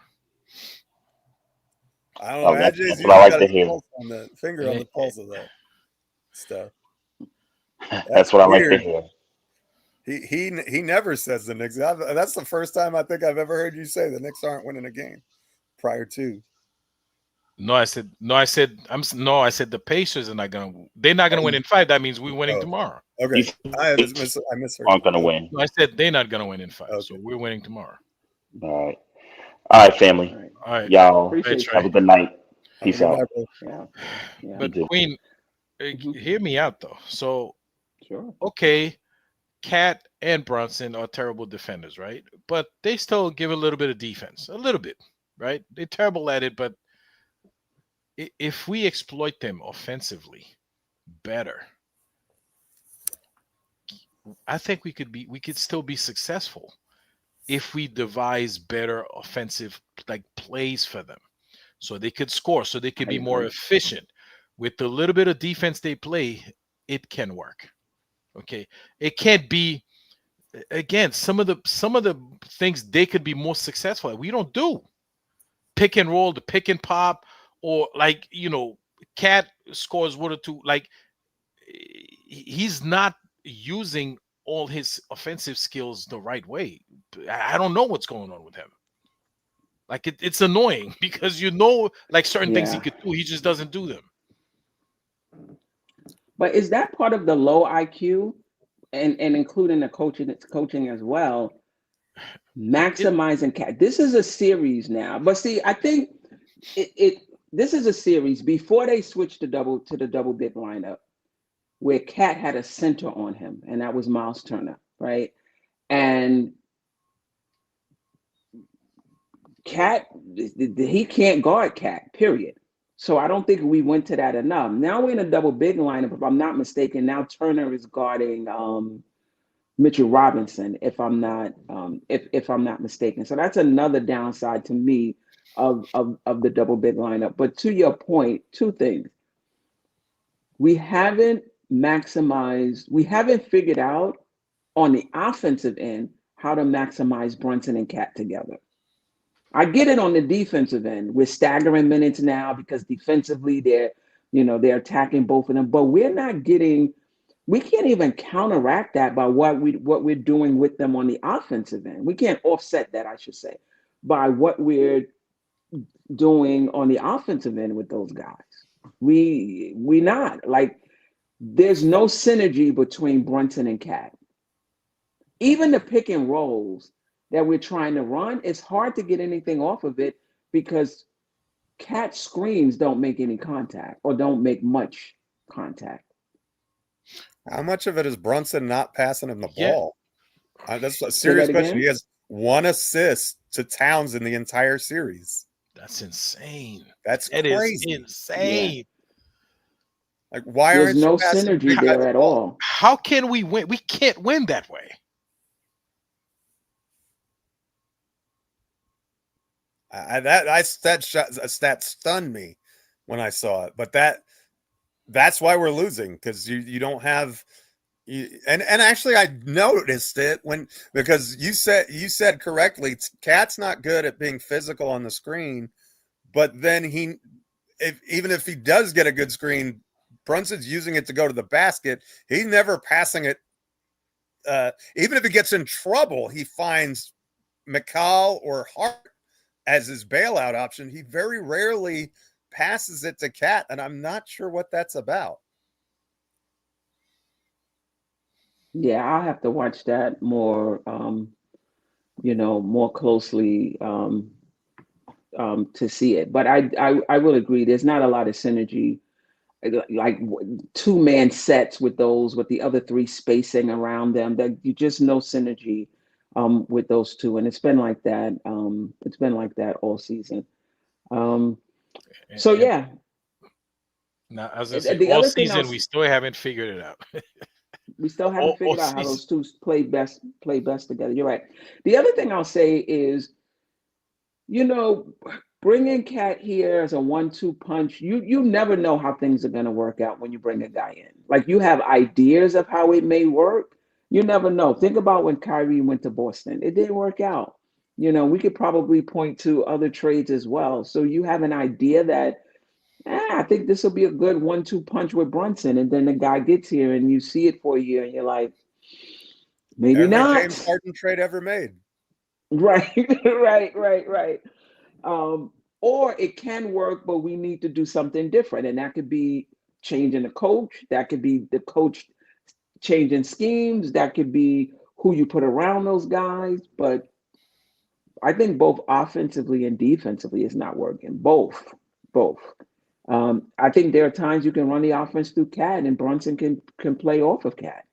We did it with Julius Randle, where he would be and Brunson would just be spacing, waiting for the pass if there was a double team,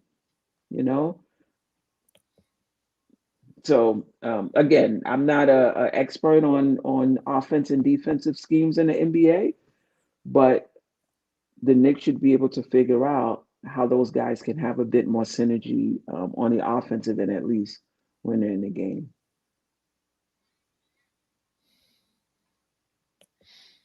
Queen, You would think. here's something we didn't touch upon today. What was that yesterday in the fourth quarter? Running plays for Mikal Bridges, who's had a crappy game. Like, he hasn't done anything all game. Actually, he didn't have bad stat line, but you feel like there was no impact. And then we started all of a sudden with Brunson on the floor. I think Brunson might have taken one or 2 shots that fourth quarter. He didn't do anything.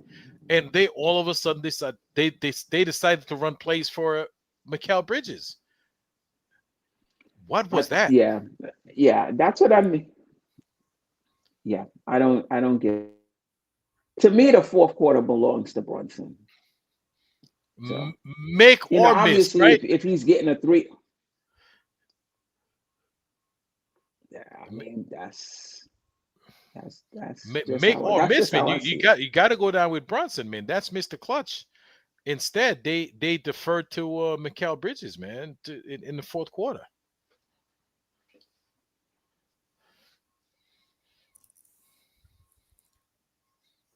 Yeah. Puzzling series from Jalen.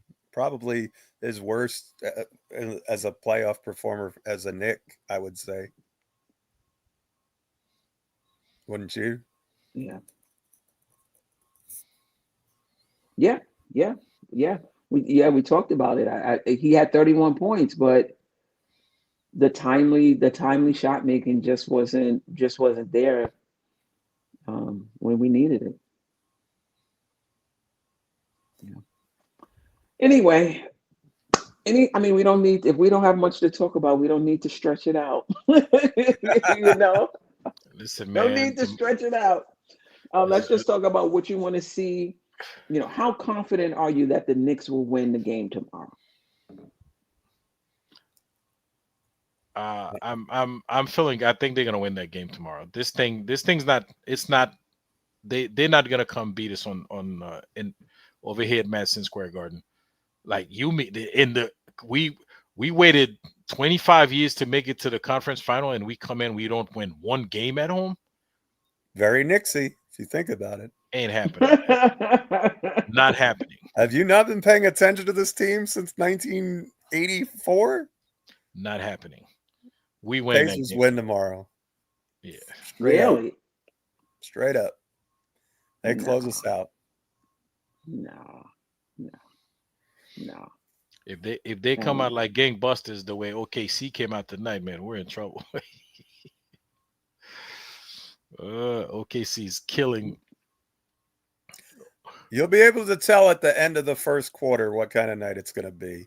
If it's another 40-30 first quarter, you can stick a fork in them. If it's like 25-21 or 29-26, we have a shot. Yeah. Yeah. I listen. The Knicks win tomorrow. The Knicks win tomorrow. It's hard for me to believe because a lot. I don't want to say self-inflicted because that sounds like I'm not giving Indiana credit. Indiana is playing well, and Indiana is creating problems for us, and they're taking advantage of our mistakes. But the Knicks are making mistakes. Like, you can't give up fast break points to this team. You can't turn the ball low. You just can't do these things.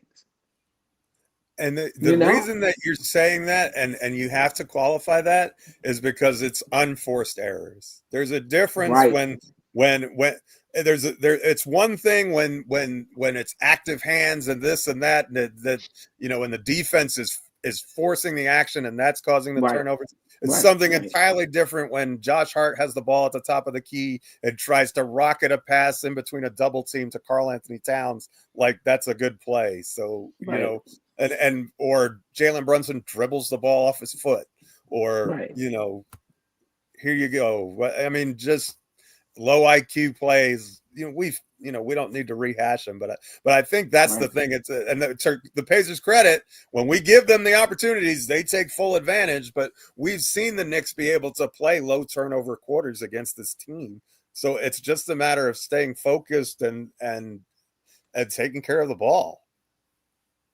To me, that's number one. You want to show me that you're serious about winning this game? You're not giving up transition baskets. You're not turning the ball over. You're taking. That's the number one thing to beat in the pit. You have to take care of the basketball. They're a low turnover team in the regular season. They stay in a low turnover team in the playoffs. The Knicks are a low turnover team. We're not staying low turnover in this series. Halliburton had 0 turnovers That's last night. And he had the ball in his hand a lot. 15 assists. That's insane. Insane. That's also poor defense. They don't put a body on him. That's also, and I'm not trying to take credit away from them, but that's also our fault that he had low turnover because absolutely Mikal Bridges. But a lot of that is that their ability to make or miss turnover or whatever. They were running and gunning, getting the ball across half court quickly, and just taking it to the Knicks and attacking immediately, not even giving our double bigs a chance to get over the court, much less set up and play defense. They were really quick. I mean, just lightning pace, for lack of a better, but just really, really good.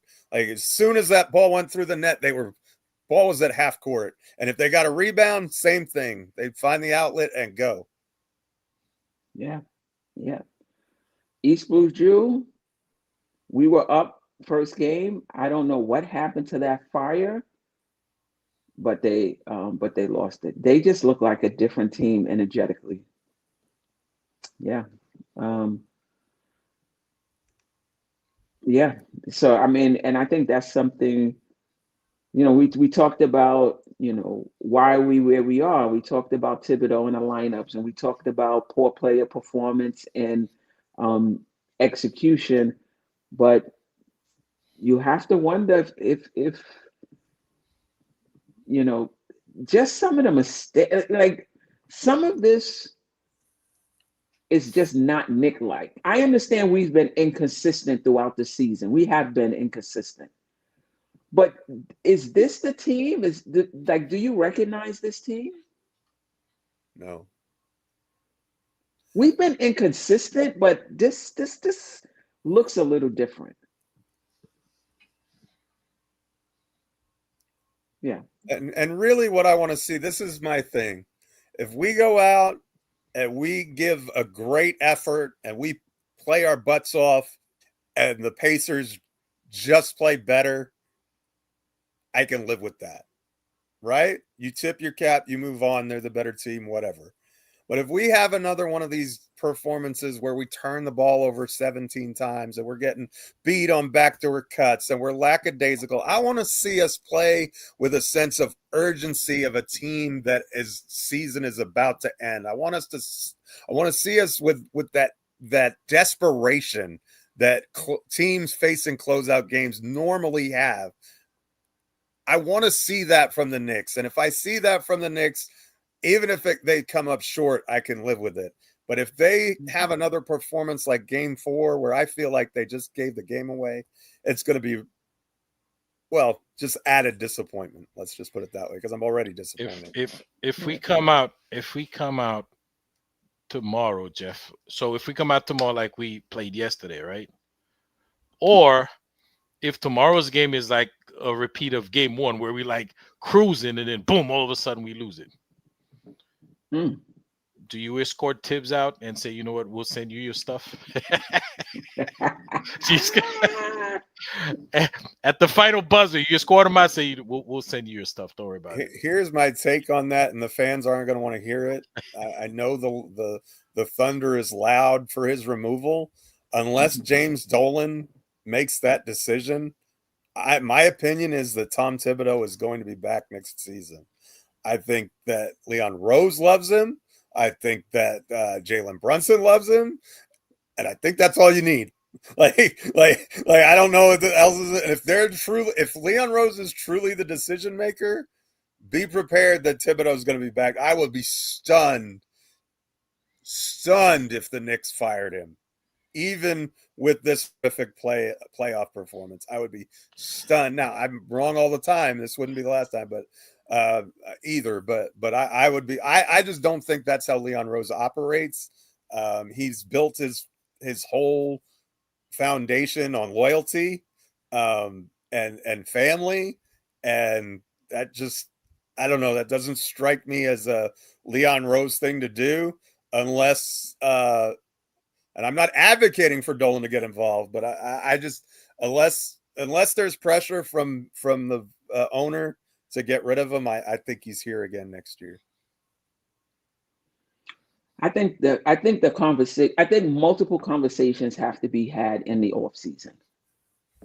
And I think one of the conversations is, and listen, they have people in the organization that can look and say, is this mostly, on the coach? And even if we change the players, we just don't think that his decision making and his process and blah blah blah blah blah, his schemes or whatever, is going to be enough to get us there, regardless of the tweaks that we make, or do they feel like if we had better players, if this roster was better built, we'd have a better chance?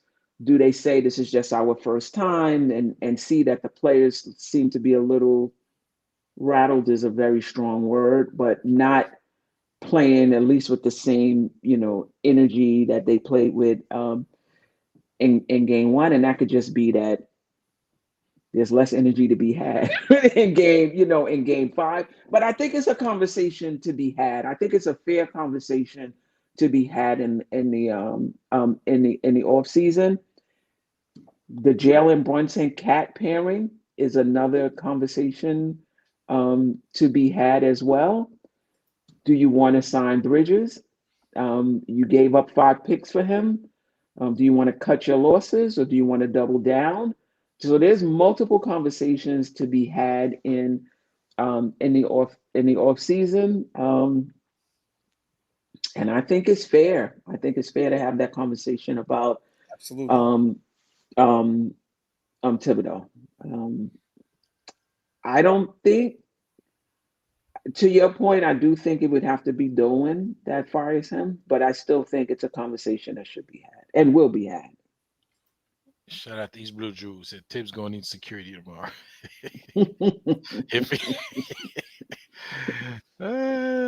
But you know what? I do think we blame him too much. I think he has to take his fair share. But on this series, I just feel like it's too much. Like we talk about Thibodeau, like these players can't do anything unless everything is just, is just right. Thibodeau has to do things just right, or this team is not going to function. He has to take his fair share of criticism, but the players have to take their fair share as well. I mean, the only thing you could really blame him is really the lineups he selected put out there, really. But then, the schemes too. Like I like not going to Cat enough, I think. Yeah, and not that pick and roll or pick and pop between Cat and Brunson. Yeah, but listen, to be honest, and you all know how I feel about Tibbs. It's not like I want him to be fired. Okay. But if he gets fired, I will not cry. I won't shed a tear. Move right on to the next one, whoever that may be, right? Mm-hmm. In all fairness, this is his first season with this squad. I mean, when you gauge this, right? It's been a great. It's not. Well, I'm saying it's been like we're done. We're not done, but it's a great season because this is year 1 of this team, and we're already in a conference final. Like other teams take time before they even get here. But we're already here. So it's a pretty successful season when you look at it. I mean, we watch every macro for sure. Yeah, I mean, we watch every game. We see like you like to say, Queen, we see how much meat we're leaving on the bone, right? It could have been so much a much better season than it has been, right? Because we see the flaws, not just Tibbs, but also, listen, we're not going to BS ourselves. The team itself is structurally flawed. And we've talked about that too, with, Josh Hart at the 4, we small at some position. We got slow foot. I mean, there are a lot of issues with this team. Somehow here we are, one of only, as of right now, 3 teams left playing basketball. All right. So overall, it's a success. It's a successful season, no matter what happens. This is year 1, and they gotten one step further than they did last season. So, if I would understand if the front office says, "Yo, listen, we got to give this guy time to get this team to play together." I could understand that decision if they make it. Yeah. Yeah, we will see. We will see how it goes. We will see how it goes. I mean, that's going to be a great show for the off season. If he is here, what needs to change? And I could think of 3 things straight off the top. What needs to change? With Thibodeau, but that's an off season discussion. Any last words? Well, sorry I was late to the party, but thanks for having me as always. Ajay, it's always a pleasure, my brother. And Queen, you're the best. I wouldn't want to do this with anybody else, win or lose. Appreciate you. It sure is a lot of fun. And the chat, we love you guys. We don't have a show without you. Shout out to all of you for 112 of you in on a pop-up show on a Wednesday because the game is tomorrow night. That's incredible. Thank you all for everything. But Queen, you wanna like you're not. I don't think you're gonna have a post game show on Friday. Yes, I'm cruising. I'm cruising this weekend, Friday through Monday, and no post game show on Sunday either, because we're winning. Because we're winning tomorrow. No post game on Sunday, and yeah, that's true, Jeff. If I won't. Listen, the Wi-Fi on the ship is more inconsistent than the Wi-Fi where I am, if that's even possible. It's possible. My phone didn't work an entire week when we were on that cruise back in March for my anniversary. My phone literally did not work until we got back to the States. Yeah, like the Wi-Fi was terrible. I'm not banking on it. What I am crossing my fingers. They do have a sports bar, and every time I'm on the cruise, they never play the Knicks games. But I'm hoping because this is an NBA playoff game that they will play the game Saturday. Only game in town, really. I bet that. Let's just get there first, though. Let's not worry about that. Let's take care of business in Game 5. Ajay, you got guarantees for me, bro? I already told you, man. Say, I'm Jeff. How much do you need? I'm talking about post game Sunday. So that means we're gonna be playing Saturday.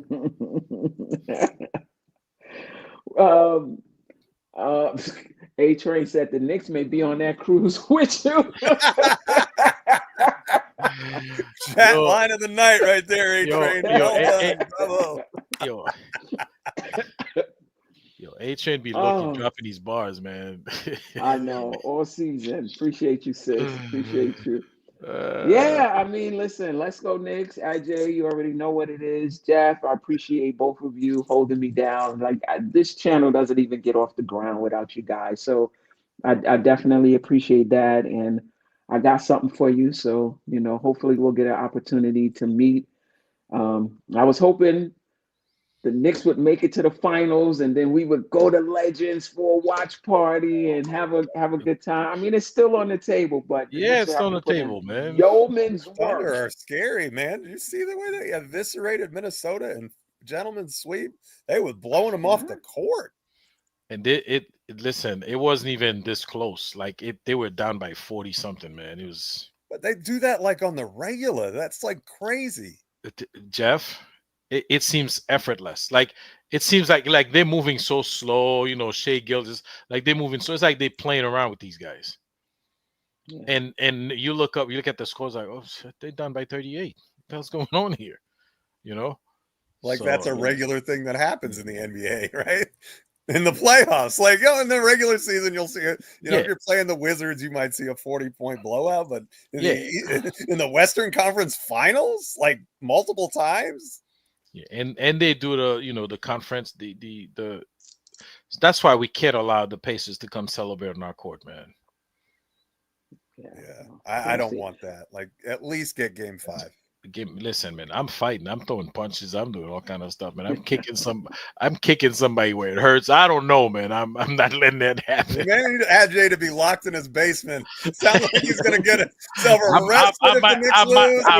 I might take a ride out there tomorrow, man. It's just like.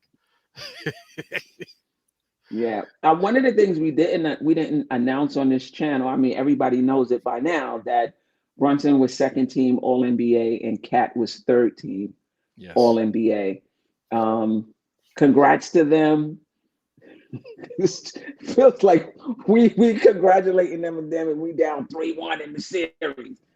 They make it All NBA. Sure neither one of them cares right now. All they want to do is get a win. Yeah, exactly. But congrats to those. Congrats to those guys. Sometimes you got to go through some pain on the way to a championship. Most teams go through a little bit of pain on their way to the championship. Man, listen. Yeah. Losing to the Pacers though is like that's excruciating pain. And If it In a happens, row? yes. and then they add to add salt to the wound. They have Reggie Miller call all those games. You know, you could tell when he's happy that we're losing. Like he can't hold the smiles. So is Cat okay? Is he good to go for Game 5? Like he was hobbling something fierce when he left that game. I hadn't heard anything except he was questionable. But do you think he plays tomorrow? I think And if he can does, walk, he how effective? plays. Like, is he going to be? Because if he's hobbled and can't run up and down the court, we might as well just leave him on the bench because he's going to get. We're going to get run out of the building. He can't. If he can't be mobile. Yeah. Questionable. With a good knee, he's not mobile. That's what I'm saying. With a bad one, think about how bad it would be. Yeah. Seems like he's questionable. Remember, Neesmith was questionable too. Yeah, but that's the Knicks rule, right? Like he could have a broken leg and he'd come back to the one game play against the Knicks. All questionable players play. They come back for one game, play the Knicks, then leave the arena, go to the hospital, have surgery on that broken leg. Yeah. Yep. All right. Yeah. So tomorrow we win, and what happened? No. Right? Yeah, that was an old. It said a torn meniscus. I said what? But that was an old cat injury. That was an old cat injury.